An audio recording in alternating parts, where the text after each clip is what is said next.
అమ్మ భోగి పళ్ళు ఏ సమయంలోపు పొయ్యాలి? పోసేటప్పుడు ఏదైనా పఠించే మంత్రం కానీ, ఏదైనా పాట కానీ ఉంటుందా? భోగి పళ్ళమ్మ సూర్యాస్తమయం కాకుండానే పోయాలని చెప్తారు పిల్లలకి. హ్మ్. సూర్యాస్తమయం తర్వాత పోయకూడదు. హ్మ్. ఏవండి కాదండి మేము పేరంటం పిలిచొచ్చామండి అందరిని. సూర్యాస్తమయం కాకుండా అంటే అందరూ వాళ్ళ ఇళ్లలో పండగ కదా మరి. హ్మ్. వారింట్లో వారు పనులు చేసుకొని రావాలి కదండీ!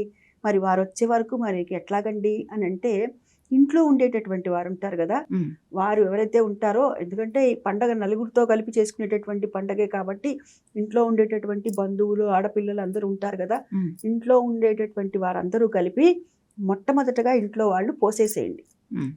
పోసేసి హారతిచ్చేయండి. హ్మ్. ముందు పోయటం ముఖ్యం.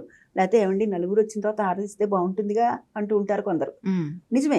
నలుగురొచ్చి చక్కగా పాటలు పాడుతూ ఉంటేనే ఆ సమయంలో ఇస్తే ఇంకా బావుంటుంది. అవును. కాబట్టి సూర్యాస్తమయం లోపల ముందు ముఖ్యంగా తల్లి పోసేయండి. హ్మ్. పోసిన తర్వాత మిగతా అందరూ వచ్చిన తర్వాత మీరు చక్కగా పేరంటం చేసుకోండి. హ్మ్. పేరంటం చేసుకునేటప్పుడు అప్పుడు హారతులిచ్చుకోండి. హ్మ్. అన్నీ చేసుకోండి. అయితే ఏమన్నా శ్లోకాలు గాని, ఏమన్నా పాటలు గాని ఉంటాయా అంటే, శశిముకులారారే అని పెద్దవాళ్ళు ఈ పాటలు ఇలాంటి పాటలు పాడుకుంటూ అంటే ఏమిటంటే, మన చుట్టూ ఉన్నటువంటి ఆడవాళ్ళారా అందరూ రండి, వచ్చి మనందరం కలిసి మా పసిపిల్లలకి భోగిపళ్ళు పోస్తున్నాము, రేగిపళ్ళు పోస్తున్నాము. హ్మ్. భోగిపళ్ళే రేగిపళ్ళు, రేగిపళ్ళే భోగిపళ్ళు.